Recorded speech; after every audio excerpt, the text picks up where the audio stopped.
Karena minggu lalu kita sudah pernah membahas beberapa materi terkait dengan hukum acara peradilan agama. Jadi untuk sekarang ini kita akan masuk ke dalam materi tentang gugatan dan permohonan. Nah, saya berharap semua mahasiswa itu bisa mendengarkan video yang akan saya tampilkan ini, kemudian nanti dicerna. Bisa diselingi dengan pertanyaan atau bisa nanti setelah itu baru akan bertanya. Oke? Paham? Saya tampilkan dulu ya untuk materinya. Assalamualaikum warahmatullahi wabarakatuh. Saya Hapsari Julaiha akan menjelaskan mengenai cara menyusun surat gugatan dan permohonan serta membedakan keduanya. Pada mata kuliah Hukum Acara Peradilan Agama, jurusan Hukum Keluarga Islam. Pada kesempatan kali ini ada 4 hal yang akan kita bahas, yaitu pengertian gugatan dan permohonan, yang kedua perbedaan kontentius dengan voluntir, yang ketiga anatomi struktur surat, dan yang keempat penyusunan mulai dari langkah dan contohnya. Apa itu surat gugatan? Surat gugatan adalah tuntutan hak yang di dalamnya mengandung sengketa antara dua pihak atau lebih. Ciri utamanya yakni yang pertama ada sengketa atau konflik kepentingan, yang kedua sekurang-kurangnya dua pihak, yang ketiga pihak penggugat melawan tergugat, yang keempat produk akhirnya berupa putusan. Selanjutnya apa itu surat permohonan? Surat permohonan adalah permintaan kepentingan sepihak yang tidak mengandung sengketa dengan pihak lain. Ciri utamanya yang pertama tidak ada sengketa, yang kedua bersifat sepihak, yang ketiga pihak hanya disebut pemohon, yang keempat produk akhirnya berupa penetapan. Perbedaan gugatan dan permohonan dapat dilihat dari berbagai aspek, baik dari sifat perkara, jumlah pihak, sebutan pihak, apakah ada sengketa, produk hukum, proses sidang dan upaya hukum. Sehingga nanti dapat disusun surat gugatan dan surat permohonan dari berbagai aspek-aspek tersebut. Selanjutnya contoh penerapan perkara di peradilan agama, yakni contoh gugatan yang pertama cerai gugat, kedua sengketa harta, ketiga gugatan nafkah, keempat sengketa waris, dan kelima pembatalan perkawinan. Sedangkan contoh permohonan yang pertama dispensasi kawin, kedua itsbat nikah, ketiga penetapan ahli waris, keempat wali akhal, kelima izin poligami. Berikutnya adalah struktur dari surat gugatan. Yang pertama yakni kepala atau identitas surat yang berisi tempat, tanggal, perihal, dan ditujukan kepada ketua pengadilan agama. Yang kedua bersifat sepihak, yang berisi nama, umur, agama, pekerjaan, alamat penggugat dan tergugat. Yang ketiga posita yakni uraian kejadian. Yang keempat petitum yaitu hal-hal yang dimohonkan primair dan subsidiar. Yang kelima penutup dan tanda tangan yang berisi hormat penggugat atau kuasa hukum. Pertanyaan mendasar dari posita yaitu mengapa menggugat, sehingga harus mampu menjawab alasan dari gugatan dan mampu menguraikan fakta-fakta atau peristiwa hukum disertai dasar hukumnya. Sedangkan petitum yakni menjawab pertanyaan apa yang diminta, yaitu hal-hal yang diminta agar dikabulkan atau ditetapkan oleh majelis hakim. Penjelasan berikutnya yaitu mengenai langkah menyusun surat gugatan. Langkah yang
petitum sampai kepada penutup dan tanda tangan. Yang keempat, kunci validitas, yaitu kompetensi tepat, posita jelas, dan petitum sejalan posita. Terima kasih sudah menonton. Semoga bermanfaat. Dipahami nggak dari video yang saya tampilkan? Bisa. Jadi untuk kesimpulannya,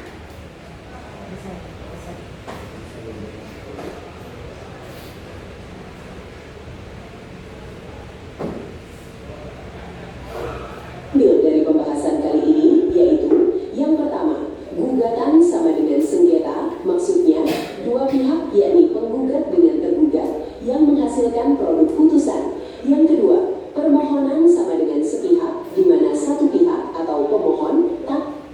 oke, bisa dilihat nggak ini? Jadi inilah poin pentingnya. Mungkin nanti teman-teman akan sedikit kebingungan sebenarnya perbedaan dari gugatan dan permohonan seperti apa. Jadi sudah jelas kalau gugatan itu dia berbentuknya sengketa. Jadi di sana tuh ada dua belah pihak yang saling punya kepentingan. Jadi si A dan si B.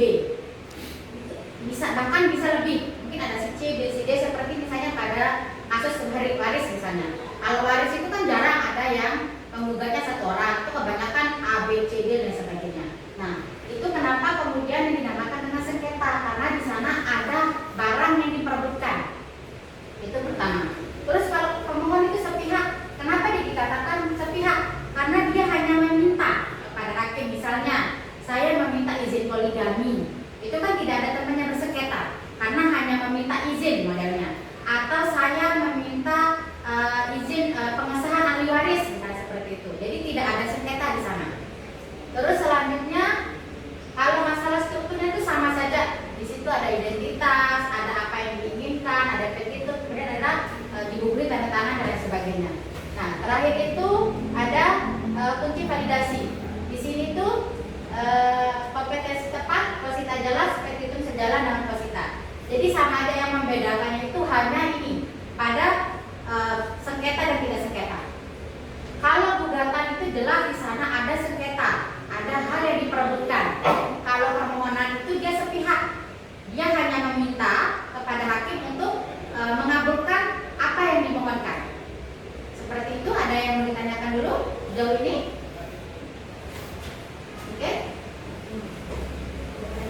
Oke, apa yang mau ditanyakan? Apa perbedaan gugatan dalam hukum acara peradilan dengan hukum acara peradilan Islam? Yang Perdata. Oke, yang membedakan antara hukum acara peradilan secara umum, kalau kita bahas itu perdata umum dengan perdata Islam, itu yang membedakannya itu hanya tentang kewenangan pengadilannya saja. Kalau ke perdata umum, itu biasanya kita mengajukan gugatan itu ke pengadilan negeri. Kalau yang perdata Islam itu ke pengadilan agama. Paham ya sampai sana? Jadi secara kekuasaan itu biasanya kalau pengadilan agama itu dia akan menangani kasus-kasus yang memang itu diperuntukkan untuk orang yang beragama Islam. Contohnya seperti apa? Kasus perceraian untuk orang yang beragama Islam misalnya. Terus kasus ahli waris untuk yang beragama Islam. Itu jelas kekuasaan untuk pengadilan agama. Kalau pengadilan negeri itu memang untuk yang umum-umum.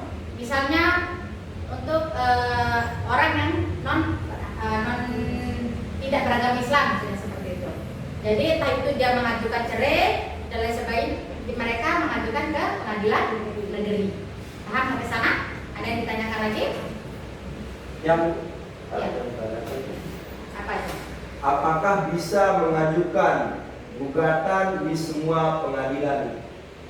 Jadi kalau mengajukan gugatan di semua pengadilan itu memang pengadilan itu seperti yang saya katakan tadi pada materi sebelumnya ini, itu ada kekuasaan wilayah.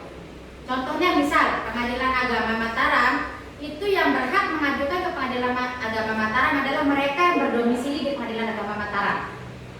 Kalau pengadilan agama Praia ya jelas mereka berdomisili di pengadilan agama Mataram.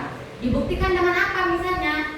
dibuktikan dengan kartu keluarga, kartu penduduk, bisa seperti itu, atau dengan surat keterangan domisili dari kelurahan. Nah, apakah semua pengadilan juga bisa menerima seperti itu? Tergantung. Tadi saya sudah lampirkan beberapa materi tentang apa saja kewenangan pengadilan agama, seperti gugat cerai misalnya, cerai gugat, cerai talak, hak asuh anak dan lain sebagainya. Nah, itu memang kekuasaan untuk pengadilan agama. Kalau dia misalnya mau mengajukan ke pengadilan umum, tetap berkuasa seperti itu, tapi dia hanya diperuntukkan untuk orang yang tidak beragama Islam. Kenapa kita, ada yang bisa jawab ya pertanyaan saya? Kenapa pengadilan agama itu hanya diperuntukkan untuk orang yang beragama Islam?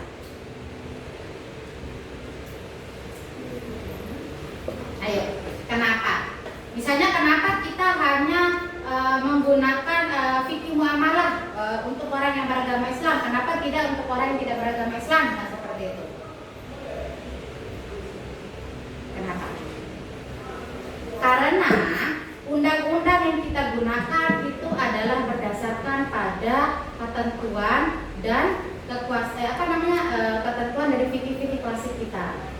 Jadi fikih-fikih itulah yang kemudian dibuat sebagai peraturan. Nah, fikih-fikih yang dimaksud itu adalah mereka yang kemudian dimasukkan ke dalam undang-undang seperti kompilasi hukum Islam. Jadi kalau di pengadilan agama itu mereka menggunakan, misal ketika memutuskan suatu perkara itu menggunakan dasar hukumnya itu kebanyakan menggunakan kompilasi hukum Islam. Kalau di pengadilan umum itu menggunakan perdata umum, karena kita punya dua hukum. Jadi di Indonesia ini kita punya dua hukum ya. Yang pertama itu ada hukum Islam, yang kedua itu ada hukum negara. Anggap saja lah hukum perdata umum ini adalah hukum negara, karena ini peninggalan kolonial Belanda.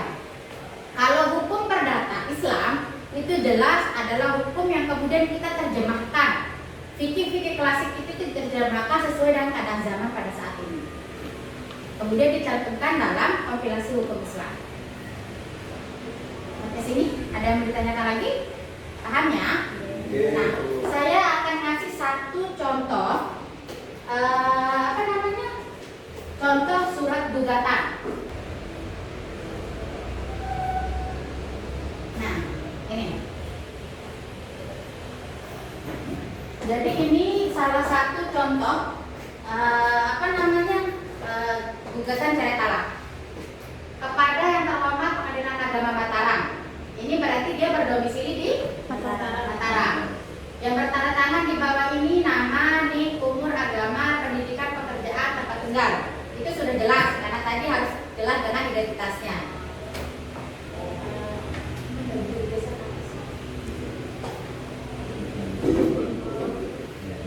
Terus di situ ada mengajukan gugatan cerai nafkah hak asuh anak terhadap suami penggugat. Dijelaskan lagi nama suaminya siapa. Kemudian nanti tentang permasalahannya itu dijelaskan semua bahwa pada tanggal sekian bulan sekian nomor kutipan akte nikah, terus permasalahan itu semuanya dijelaskan. Ya, sejak Maret dan lain sebagainya. Nah, ini primernya. Jadi ini yang dimohonkan. Mengabulkan gugatan penggugat seluruhnya, menjatuhkan talak bayi sugro kepada tergugat Ahmad Sayyidi bin dan sebagainya. Ini tanda tangan. Nah, kenapa kemudian ini dikatakan gugatan? Ada yang bisa jawab nggak? Kenapa ini kemudian dikatakan gugatan? Karena dia ada dua. Oke, karena itu ada dua orang yang sedang bersengketa. Sengketanya apa? Yang satu itu mengajukan gugatan cerai kepada suaminya. Mengandung sengketa enggak itu? Mengandung, karena nanti akan ada balas membalas. Suami mungkin bisa saja tidak mau menceraikan istrinya. Istri tetap ngotot, saya ingin bercerai. Pokoknya saya harus bercerai. Tapi suaminya bilang saya tidak mau bercerai. Nah, itu termasuk dengan sengketa. Beda lagi nanti kasusnya misalnya itu hanya mengajukan permohonan hak asuh anak, mengajukan permohonan ahli waris misalnya. Kita hanya mengajukan itu sebagai ini loh Pak Hakim, bukti saya bahwa atas nama A ini adalah ahli waris saya.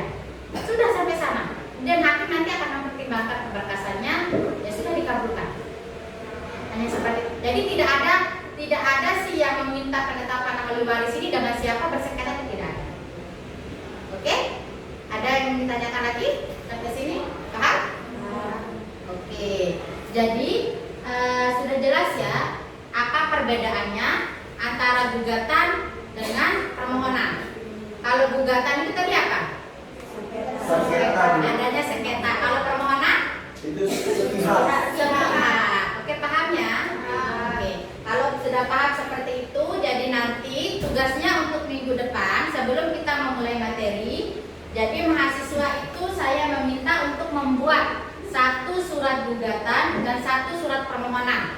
Kalau kasusnya bebas, mau kasus apa saja, boleh cerai, boleh waris, boleh apapun itu, yang penting berkaitan dengan gugatan dan permohonan. Oke? Ada yang ditanyakan lagi sampai sana? Oke, kalau begitu, kalau sudah tidak ada yang ditanyakan lagi, jadi nanti tugasnya itu dikumpulkan entah mau diketik atau mau ditulis tangan, jadi bebas saja, ya. Oke. Sekian kalau begitu, kalau tidak ada yang ditanyakan lagi, saya tutup perkuliahan kita pada siang hari ini dengan sama-sama membaca Alhamdulillah. Alhamdulillahirabbil alamin. Allahumma fiqh lakum wa Assalamualaikum warahmatullahi wabarakatuh. Terima kasih sudah menonton. Semoga bermanfaat. Assalamualaikum